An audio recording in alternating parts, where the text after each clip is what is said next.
শ্রেণীর শিক্ষার্থী বন্ধুরা, তোমরা যারা 2026 সালে মাধ্যমিক ফাইনাল পরীক্ষা দেবে, তোমাদের জন্য আজকের এই ভৌত বিজ্ঞানের ধাতুবিদ্যা থেকে দেখো 1 মার্কস ও 2 মার্কসের সম্পূর্ণ সাজেশনটি রেখেছি। এই প্রশ্নগুলো তোমরা যদি খুব সুন্দরভাবে অভ্যাস করো, তোমরা দেখবে এখান থেকে টেস্ট এবং ফাইনাল পরীক্ষাতে 100% হুবহু কমন পেয়ে যাবে। এর বাইরে থেকে তোমাদের অন্য কোনো প্রশ্ন অভ্যাস করার প্রয়োজনও পড়বে না। তোমরা এখান থেকে প্রত্যেকটি প্রশ্নই অথবা সমেত তোমরা কিন্তু এখান থেকে হুবহু কমন পেয়ে যাবে। এবং মাত্র তোমাদের জন্য আমরা এখানে কয়েকটি প্রশ্ন রেখেছি। এই কয়েকটি প্রশ্ন তোমরা খুব সুন্দরভাবে দেখে নিয়ে যাবে, তোমরা দেখবে এখান থেকে 100% হুবহু কমন পেয়ে যাবে। তো দেখো, ডুরালুমিন সংকর ধাতুর প্রধান উপাদান হলো, তো দেখো সঠিক উত্তরটি হবে অপশন এ Al। হিমাটাইট কোন ধাতুর আকরিক, তো দেখো সঠিক উত্তরটি হবে অপশন সি লোহা। বিমানের কাঠামো তৈরিতে ব্যবহৃত সংকর ধাতুটি হলো, তো দেখো সঠিক উত্তরটি হবে অপশন ডি ডুরালুমিন।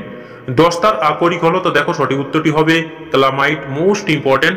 অ্যালুমিনিয়াম ধাতুর আকরিক হলো, তো দেখো সঠিক উত্তরটি হবে মোস্ট ইম্পর্টেন্ট এই প্রশ্নটি কিন্তু, দেখো সঠিক উত্তরটি হবে বক্সাইট। পরের প্রশ্নটি দেখো পিতলে থাকে, তো দেখো সঠিক উত্তরটি হবে অপশন সি CuZn। জার্মান সিলভারে থাকে না, তো দেখো সঠিক উত্তরটি হবে Ag। জিঙ্ক বলেন কোন ধাতুর আকরিক, তো দেখো সঠিক উত্তরটি হবে Zn। লোহার আকরিক রেড হেমাটাইটের সংকেত, তো দেখো সঠিক উত্তরটি হবে FeCO3। কপারের একটি আকরিকের নাম লেখো, তো দেখো সঠিক উত্তরটি হবে কপার প্লাস, মোস্ট ইম্পর্টেন্ট।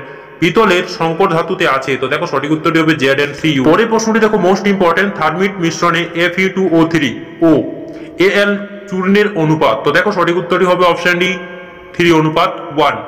পরের প্রশ্নটি দেখো ভীষণভাবে গুরুত্বপূর্ণ, সর্বদাই অ্যামালগামে একটি উপাদান হলো, তো দেখো সঠিক উত্তরটি হবে পারদ, মোস্ট ইম্পর্টেন্ট এই প্রশ্নটি। পরের প্রশ্নটি দেখো নিচের কোন জোড়াটি বলছে ব্রোঞ্জ ও কাঁসা সংকর ধাতুতেই বর্তমান, তো দেখো সঠিক উত্তরটি হবে কপার ও টিন। নিচের কোনটি অ্যালুমিনিয়ামের আকরিক বক্সাইটের সংকেত, তো দেখো সঠিক উত্তরটি হবে Al2O3 2H2O।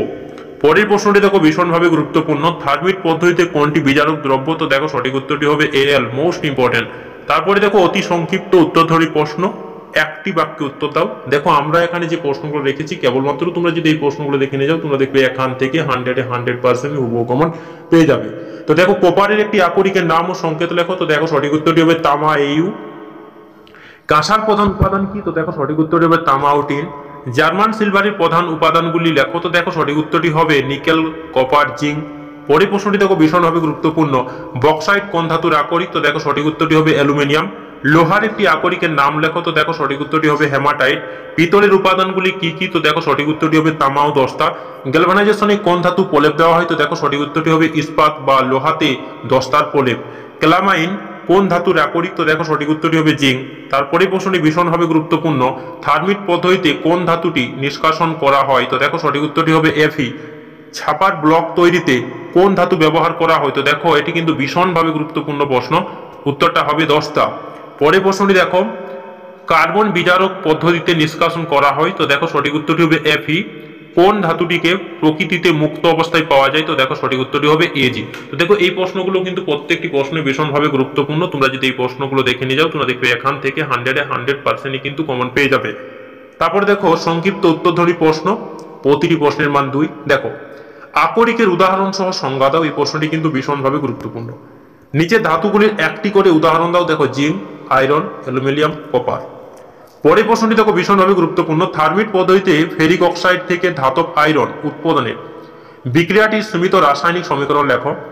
কপারের পাত্র আর্দ্র বায়ুতে ফেলে রাখলে সবুজ ঝোপ পড়ে কেন, মোস্ট ইম্পর্টেন্ট।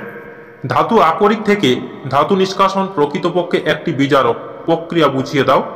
মরচে পড়ার দুটি আর্থিক ক্ষতি লেখো, মোস্ট ইম্পর্টেন্ট। পরের প্রশ্নটি আরো গুরুত্বপূর্ণ, অ্যালুমিনিয়ামের পাটে মোড়া চাটনি খাওয়া উচিত নয় কেন, পরের প্রশ্নটি আরো গুরুত্বপূর্ণ, মোস্ট ইম্পর্টেন্ট। দেখো জারণ ও বিজারণের ইলেকট্রনিক তত্ত্বের ভিত্তিতে নিচের কোনটি জারণ বিক্রিয়া ও কোনটি বিজারণ বিক্রিয়া শনাক্ত করো, মোস্ট ইম্পর্টেন্ট দেখো এই প্রশ্নটি। পরের প্রশ্নটি দেখো গ্যালভানাইজেশন কাকে বলে, পরের প্রশ্নটি দেখো ভীষণভাবে গুরুত্বপূর্ণ, লোহা মরচে পড়া রোধে জিঙ্ক লেপন না টিন লেপন কোনটি বেশি উপযোগী এবং কেন।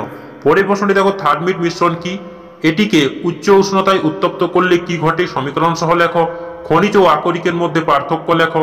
সব আকরিক খনিজ কিন্তু সব খনিজ আকরিক নয়, সংক্ষেপে ব্যাখ্যা করো। তো দেখো এই যে প্রশ্নগুলো বললাম 1 মার্ক এবং 2 মার্কে, তোমরা যদি কেবলমাত্র এই প্রশ্নগুলো দেখে নিয়ে যাও, তোমরা দেখবে এখান থেকে টেস্ট এবং ফাইনাল পরীক্ষাতে 100% হুবহু কমন পেয়ে যাবে। ধন্যবাদ।